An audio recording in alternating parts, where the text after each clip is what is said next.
के बोल भानेश्वरी मैया की,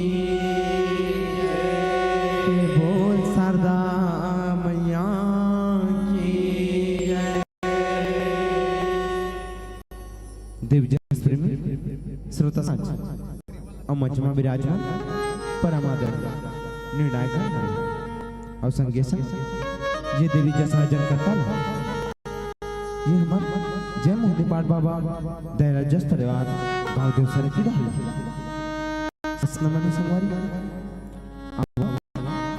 ये रामचरित मानस की कथा मन के बीच में पर उसे बर जावा जे गलती हुई अपन छोटे नाठे लेकर जान के क्षमा कर।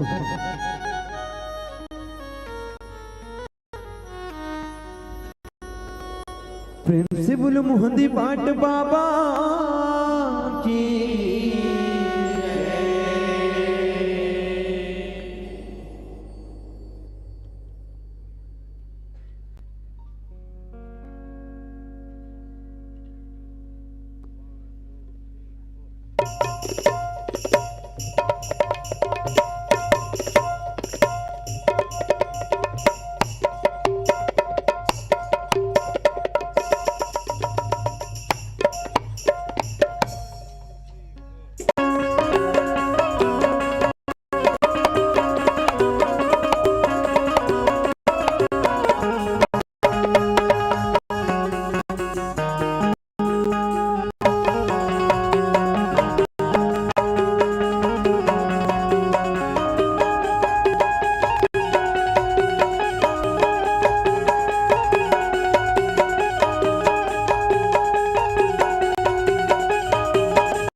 के बोल सरदा मैया की,